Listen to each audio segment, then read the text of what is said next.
What's going on, guys? Welcome back to another video. As you can see, we're back working on the Cressida now. Dragged it up from its hole just down there. A few things I want to do to it. Obviously, like I said, I've taken the pressure off getting this project done super fast at the moment, just because I want to do it properly and I need to wait until I sort of have the funds to do it, a lot of it properly. So there's a few things I can do, obviously. Last episode you saw, I picked up my Series 1 shell, which means basically I can start on all the things I want to swap over for Series 1. I can start ripping all the Series 2 brake stuff and everything out of the bay and get it prepped for paint. I'm going to paint the bay. At this stage I'm thinking just black. Obviously it's very neutral colour, easy to spray in, hides a lot of sins, and if it's black it means it really doesn't matter what colour I ever paint the rest of the car then. So, you know, if I want to repaint it every year a different colour, just do a closed door respray, don't have to worry about the bay. So that's sort of my idea with that.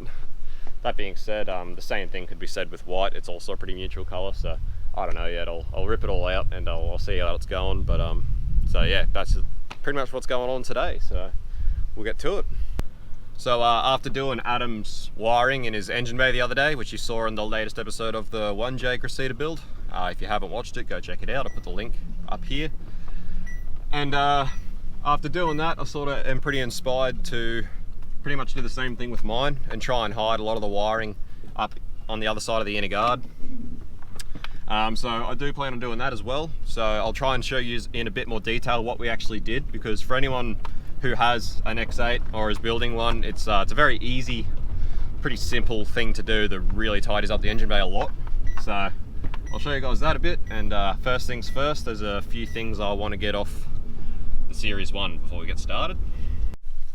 So first thing I want is the steering wheel nut, because I never had one in my Series 2. It actually doesn't have a nut on it, so I need to flog the steering wheel nut off this to use it on mine. There's just like a cover screw on the bottom which you pull the cover off, just like so. Pops out with a bit of encouragement. Also, I just realised this thing actually still has the original radio tape player. That's pretty baller. Woo. Gangster. Wonder if someone probably would like that. Someone probably would want one of these. Anyway, that's cool. Anyway, this is the little bastard we want. So I'll crack him. So sometimes these can be a real pain to crack. This one was actually relatively easy. But when you're removing steering wheels and stuff like this, you always just want to loosen the nut. You don't want to take it all the way off.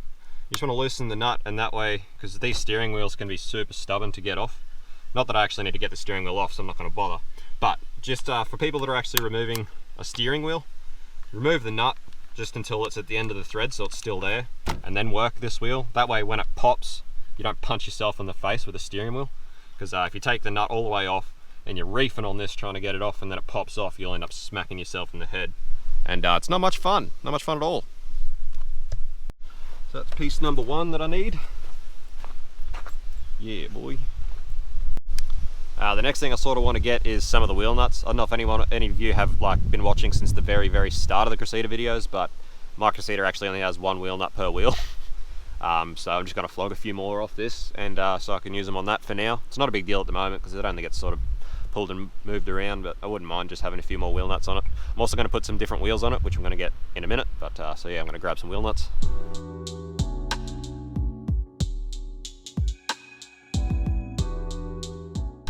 Alright, so I've just pulled these nuts off and realised they're actually shanked, so I'm just going to check, make sure they're going to work on these wheels that I want to put on it before I go too far ripping them all off.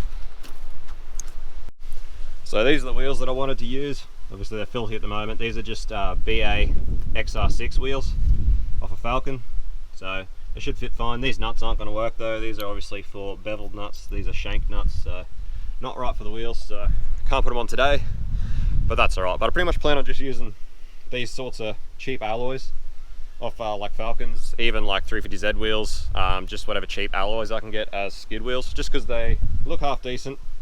They're nice and light, they're cheap, easy to get, and you know they're pretty strong. So that's pretty much my plan, is to use a lot of stock alloys for skid wheels. Still haven't decided what I'm going to run for actual wheels yet. I wouldn't mind getting some of the FG Snowflake XR6 wheels. They, I reckon, are a really nice wheel. Otherwise I might actually get some decent wheels for it. I don't know. I might hit up Adam and see if he might sell me his concaves off his S14. because they're too aggressive for what he wants to do with his Cressida, so he doesn't want to run them. But obviously, because I'm going full drift car, I can put flares and bash guards and roll and do all sorts of crazy camber and whatever I want to make them fit. So I really like them wheels, so that's what I might do. But anyway, I'll just flog a couple more of these nuts, and obviously these are the same wheels that are on my Cressida at the moment, so I can still chuck a few more nuts on it just as a bit of security. But obviously I can't put them wheels on it today, which is a bit of a pain, but anyway, you get that. Alright, so that's all I'm going to get off the other one for now, so I'll whack on an extra wheel nut on each wheel and put the steering wheel nut on. I'm also going to clean this out. Now that I've got another Cressida where I can dump all this crap in, where it's out of the weather still and not in my way, so I'm going to pull all this crap out, put it on that pallet, get it out of here, out of the way, and that way Cressida's empty again. Good for me to work on, and obviously eventually I can get my seat redone fairly soon. I'll get the steel for that pretty soon, but anyway, I'll just keep on ticking on getting this ready. Alrighty, so check it out, got a steering wheel nut, which is great. Obviously I just lined up the boss kit with the correct way on the steering wheel to make sure the steering wheel is right. Nut goes on, just gotta wait for Rex to put on his boots so that he can hold the steering shaft so I can do it up tight. Because obviously there's no steering wheel on it, I've got nothing to hold in there, so we'll do that up. Sweet.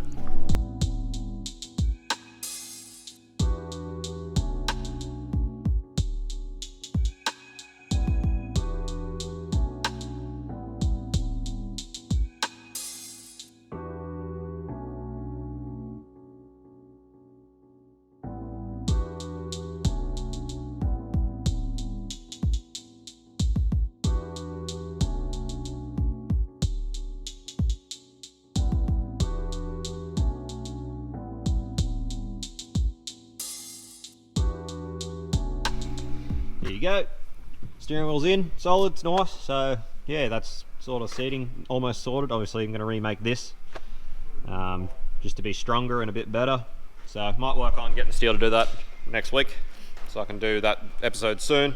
Also now I have to remember to get the bolts that actually mount the seat to the floor pan out of the Series 1, because this one only came with enough for one seat because it didn't come with a driver's seat at all. So anyway, that's one of the reasons I bought a Bart's car. Makes it a lot easier for doing that sort of stuff rather than trying to track down individual little crap like that. So it's really handy having that there. But yeah, so anyway, now that's done. The wheels have nuts on them. Going to work on just basically pulling out most of the crap of the steering engine bay, and yeah, go from there. See how we go. So first things at the moment, not really first things, done some other stuff, but we want to remove all of the Series 2 brake line stuff because we won't be using any of it because it's ABS. The good thing about the Cressidas is there's actually at the bottom of the firewall here for the rear brake line like a block, which essentially means there's a join, which means that you don't have to replace the entire rear brake line, just basically where it comes from the bay up. So that's good, but obviously I'm not going to go putting the Series 1 stuff in yet because I plan on painting the bay. So at the moment I just want to get everything out, prep it for paint. Once it's painted I'll go putting it all in, but for now I can get all these Series 2 brake lines out and the ABS module and that, because it will not be being used. So that's awesome. I can also, now that I've actually made a decision on fuel system, I'm going to be using different hardline. I can actually get rid of the fuel soft lines here that are in the bay too, and basically start clearing some stuff out.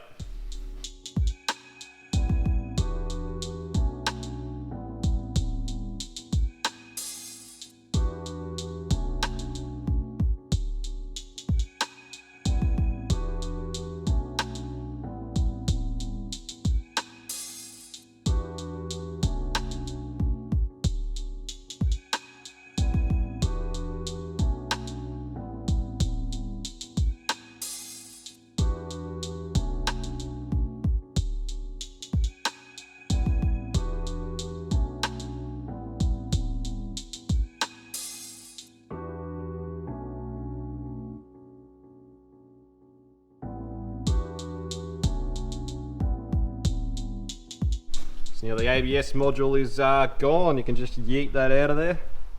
Some fucking yeetus deletus ABS module. Gone. And look at that, look at all the room. And look at all the fucking, a lot of this wiring is just useless shit that can get deleted, which is gonna be great.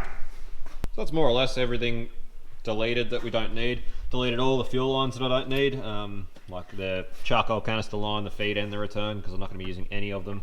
I've just cut them back to the next block under the car just to get them out of the way.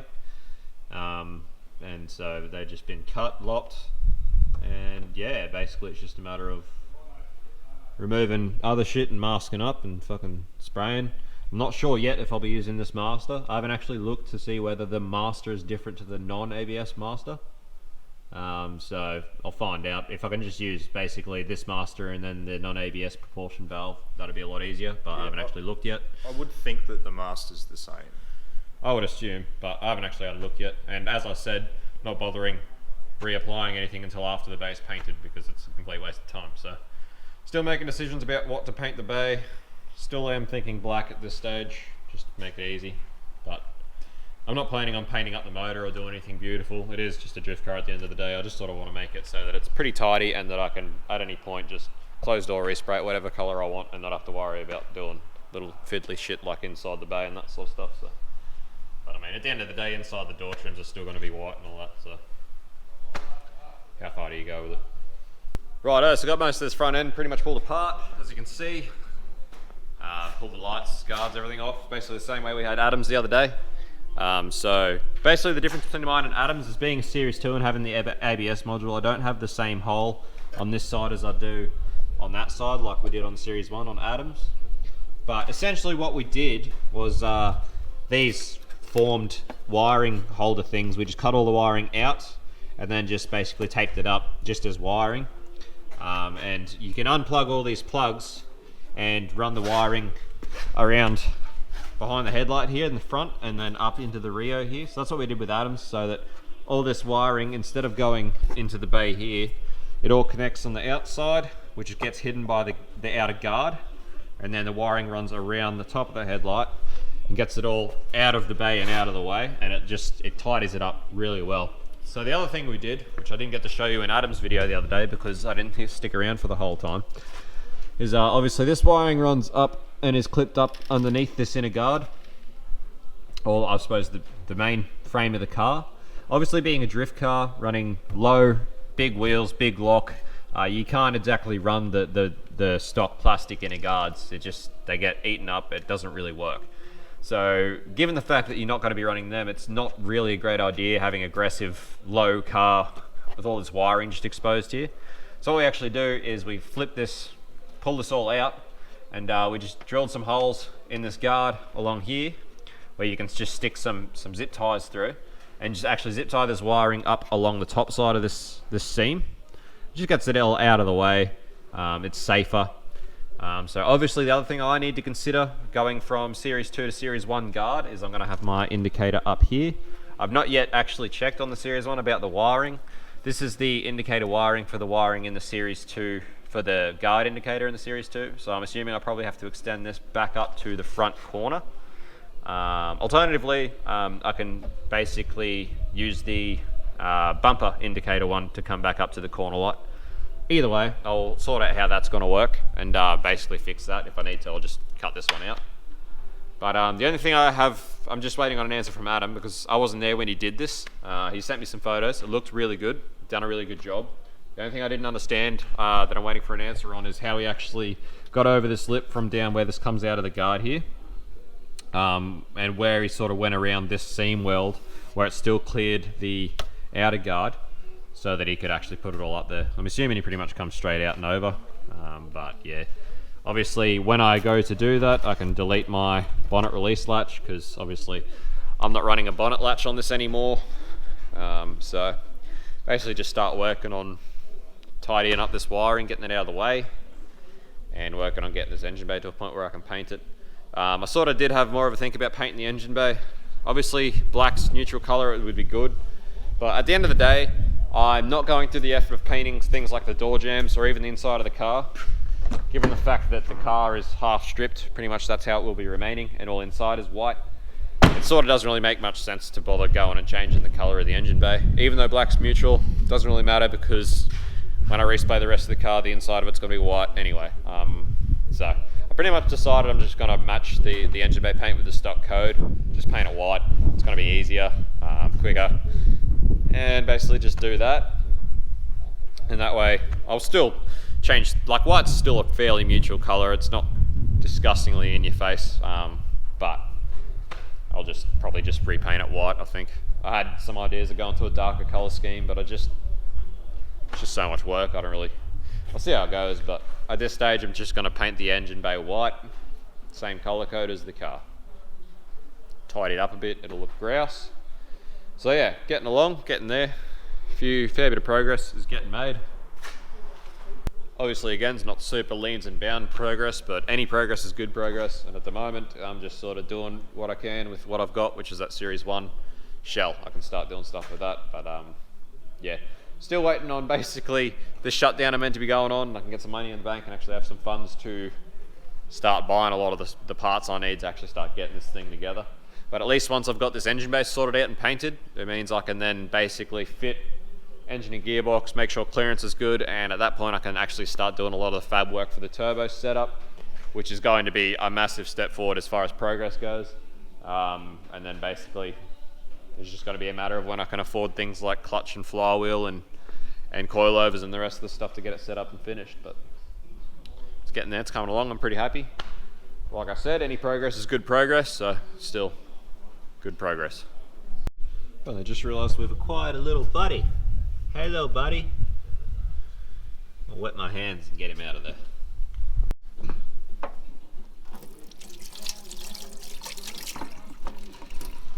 Wipe my hands for Mr. Froggo. Come here, friend. Hey, no, don't go down there. Where is you going?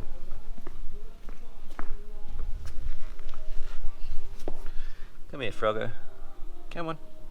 Hey.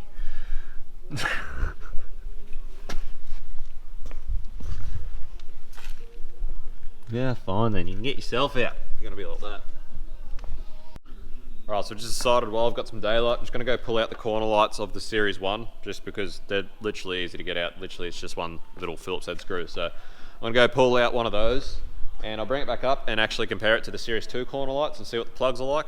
Obviously, I'm expecting them to be a little bit different given the Series 1 has an indicator in the corner light. So you can see here how much cleaner like the whole engine bay is without all the ABS crap in it. So obviously I have to tidy this up. It's been out in the weather, and obviously this booster's been leaking and leaking brake fluid. Obviously brake fluid is very corrosive and rusts things away very quickly. But on the plus side, this Master looks very much the same as the other one. Looking at it from here, Asen. Huh. They actually made the 6-speed gearboxes in the V6 Alloy Tech Holdens, which is interesting because we just got a customer drop off. He wants an LS1 put in his 6-speed VZ, so we're literally just actually researching the gearbox, the AY6.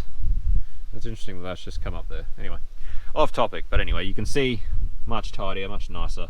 I'm glad these headlights actually have the covers on them and stuff as well. Obviously my Series 2 shell up there didn't have like a lot of this stuff, so I'm glad that I actually bought this because it's got a lot of little niddly fiddly things that I really want to grab off it. So anyway, you can see how much nicer it is. Less lines, less clutter, just so much better. So that's looking real good. And this is the block I was talking about on the firewall, so that you don't have to actually replace the whole rear brake line, which is awesome. So really anyway, I'll just pull this out. You just got to be careful. These corner markers, there's no actually light in them. What they are is like a tube basically that runs into the back of the corner light, and all it does is reflect light back up into the marker. So they just have like a little twisty thing on the back of them at the back of the corner light to disconnect them, but you just got to be careful you don't like reef on it and, you know, screw that up. So here we've got our Series 1 corner light, as you can see, got an indicator in it, which is just great. So basically just need to figure out what this wiring is different on the Series 2 and how to basically adapt these to the Series 2 to make sure that indicator works. Like I said, either way it should be pretty simple. If I need to, I'll just cut the plug off the Series 1 and then adapt the bumper indicator wire up into the light to basically go into that plug. But as you can see, we've got shit everywhere here at the moment. Busy days, which is good because work is quiet. So here we have a Series 2 on the right here, which obviously has no indicator. Series 1 on the left, which does have indicator. This little plug here is actually where I was saying that little tube plugs in for the corner, the marker indicator, corner marker thing on the guard. But as you can see, their plugs are actually the same. It's just that the Series 2 is missing one pin, which obviously you would assume is for this indicator. So basically I would assume that if I pretty much could just cut off the plug off the Series 1 on the body loom and just run the bumper indicator straight up into that plug, and should work perfectly fine. So that's what I'm going to do. So that sort of makes it easy, because I know that these will probably literally just tape them up out of the way, because that way obviously if I wanted to run the Series 2 guards, because for any reason they might, if they were all I could get or whatever, it's going to be easy enough to just put an indicator in them as well. Obviously I prefer the clean guards with no indicator in the actual guard, but at the end of the day it doesn't really matter all that much. In fact, I might actually still run the Series 2 guards, and I might just basically drill out the hole for the corner marker, because the Series 1 and 2 guards are actually different in this area as well. The Series 1 has a lot more steel here. Not completely sure why they did that or what the go was there, but I know that the Series 1 guards, they come down a lot lower, this area here, so it may actually be easier just to drill holes for the corner markers and still run the Series 2 guards, and basically leave the indicator in the guard as well. Which is fine, because for the events like power crews and that, you need to have your indicators. It's really not a bad idea to retain indicators that are easy to read. So basically the only thing is I really wanted to delete the ones out of the bumper, because I want airflow for that whole area under the bumper. I really want to clear that out for airflow. So that's what was the biggest push behind making sure I've got corner lights with indicators in them, so I still have some pretty clear indicators at the front of the car. That's my plan. Obviously, if it came down to it, I'd be pretty happy to buy some stick-on indicators like we have on V80, just LED ones, to put them on the front of the car where they don't restrict airflow. Obviously, being LED, you can just splice them in to another indicator wire, because they draw pretty much SFA. So basically, it's actually even easier to just splice them into something that's already there, because that way you don't have to run resistors and stuff because they're LED. But so yeah, I'm just waiting on an answer from Adam about what he did here. I'm a little bit curious. I got an idea for what I want to do, but I want to see what he said he did first, and basically then I'll start moving all this wiring out. Alright, so when I had the idea to set up this front end, I originally had planned to run my oil cooler basically in this side next to this intercooler. So oil cooler was meant to be there. So basically on eBay you can buy full oil cooler kits for LS1s that come with the block that goes on the sump, as well as lines and a cooler. The issue was that I originally, if you remember the first episodes, was going to run my turbo on this side and run my oil cooler and stuff on this side, which is good because this is the side of the sump that the block goes on. Obviously changing that around for reasons of keeping heat away from the brake and clutch master. Having the oil cooler on this side, none of those kits actually come with lines long enough to make it to the cooler, so this created an issue. I was going to have to buy lines anyway, which gets very expensive. So we had this oil cooler, which came with the other Cressida with the 1J that I thought I'd run. Test fitting it up, there's actually no way I can run it in here that's going to be out of the way of my intercooler piping. It's always going to be in the way because I need to run that piping pretty much through this hole. But there's heaps of room between my intercooler and my radiator, and this sort of fits pretty well in here. This is only a 14 row. I plan to get a much bigger cooler to try and keep this thing really cool and reliable. But there's heaps of room to mount this cooler this way. Obviously, as you can see, I can go to a much bigger cooler, but also keeping my lines on this side keeps them short, which means I can just go and buy a kit like I'd originally planned, and pretty much plan on getting like maybe a 30 or even a 40 row oil cooler to take use of all this space and really keep this thing cool and reliable, as well as obviously it increases your oil capacity quite a bit. Obviously quite a bit of oil is going to fit in like a 40 row oil cooler, which means you're going to have way more oil in the system. And yeah, obviously it keeps everything behind the Rio nice and safe, out of the way, and with the grill across there, there's heaps of room to do that. So that's pretty much my plan. So I won't be running this cooler anymore. I'm gonna go back to my idea of buying a oil cooler kit off eBay. Nice big, gigantic one. And lines will just go basically straight back into, oh actually, they'll probably go around my radiator, back into the block there. And hopefully that'll keep this thing nice and cool. So anyway, I was just been looking at that while I'm pondering this wiring a bit. And means I get my blue cooler back. Yeah, Rex gets his cooler back for his 1J in the VK when it comes to it. So I'll just buy a full kit. It pretty much, it works out on eBay. Like by the time you buy the kit that comes with the block, with the lines and the cooler, it's cheaper than doing it piece by piece, even though I had this. It's just the fact that, yeah, just buying lines I would end up paying way more, so I decided I'd use this cooler, but it's not going to work that way. Yeah, you could buy the lines and the fittings for the cost of the entire kit. Yeah, exactly. So pretty sure they're like, pretty sure the 40 row is about $210 for the kit, and that's with lines, fittings, cooler, and the block that goes on the sump. And there's no way you can piece that together anywhere near that cheap. So the quality of them there's a lot to be said for the quality, I suppose. We'll find out when I try and run them, but at the end of the day, it's a budget drift car, so that's what we're doing. We're keeping it budget. Well, I've got all Chinese replica coolers and lines and stuff in the Cruiser. So far, they're doing all right. So from here, it's time to basically work on this wiring. I'm going to work on basically pulling it out back to the firewall. And yeah, essentially basically just unplugging these plugs, routing the wiring around the front of this headlight support, and plugging them all back in essentially. And do the same on this side, and unplug them all. And then basically, I still haven't heard from Adam, but my idea is to pretty much, this is just a pinch weld, so it doesn't actually provide a whole heap of structural support at all. So basically behind this support, I plan on just cutting a notch, bending it up or down, and then running the wiring basically through that bend, through the gap, and then zip tying it along the top of this pinch weld all the way down. That keeps it up, out of the way, out of harm's way. It's not going to get caught by the tyre. And yeah, we'll have a look at the finished project when we're done. So it should look pretty good. After that, I've got to start working out a place to mount my body fuse box. But probably do the same as Adam, where I'll just mount it high in this corner somewhere. Anyway, look into that. But there's a fair bit of cutting out and stuff you got to do with this wiring and retaping up, so it's going to take a while. But I'll just put you on time lapse and we'll get it done.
Righto guys, so we're getting to sort of, I suppose, somewhat of the end product of this operation. As you can see, this is all on top of the seam weld, nice and out of the way. Obviously it means we can run no rubber inner guard, and it's not going to contact the wheel or anything like that. So it's just zip tied up there. For here I just sort of notched it out, bent it up, obviously took off the sharp edge, and then obviously that's just on the seam weld. It's not a massively structural part, that'll be fine. Just a few little holes for some zip ties all the way down. Same on this side. Obviously all the holes and cuts have been galvanized sprayed so that they're sealed and will not rust. I've also moved the earth points that were inside the bay to the outside, so I just used some 40 grit sandpaper to really scratch that up and get it right back to bare for the earth points. This side I had to put actually a nut cert in because there wasn't a threaded hole the right size. So that's pretty much it. Obviously, as you saw with the 1J build, I had to pull apart the fuse box to get it through this hole. Obviously, with mine being completely disconnected, nothing on the front end at all, I actually pulled this whole loom out from that end and then fed it through there, that end first, through the hole. So I didn't actually have to pull apart all the bolts and stuff on the fuse box on the bottom. So a bit easier than what we did with Adams. Obviously, again, worked because nothing was connected. So pretty happy with it. Obviously all this will get taped up, sealed up properly, and get pretty much put up there like that, the same way as Adams. There's a few things I've got to work out, whether I need them, what I can take off and not. And I want to get some actual cloth loom tape to tape this up before it goes back up, because I don't really want to electrical tape the whole thing the way it is. And I actually don't have enough electrical tape here to even do that if I wanted to. So I want to get some proper cloth loom tape to do that, which is fine because I can't actually put it up here yet anyway because it'll be in the way. But as you can see, this is what it sort of looks like. So next thing I'm going to work on is actually finding somewhere to mount this fuse box. Think about putting it basically just in the corner there like that, out of the way. Should be still heaps of room for me to get my cooler piping through there, and should be nice and out of the way, and I'll build a bit of a heat shield. My turbo will obviously be around here as well, but I'll just heat shield that. Should be happy days. Alright, so just shut up! You shut up. Alright, so just test fitting this guard. Clears pretty well.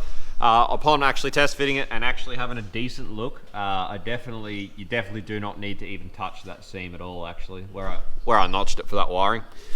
Obviously it doesn't really matter now because it's notched. Again, it's only a seam weld, so it's not really going to matter at all. But for anyone doing it at home for future, there's plenty of room inside the guard to just poke it out and up over the seam. You do not need to notch it at all.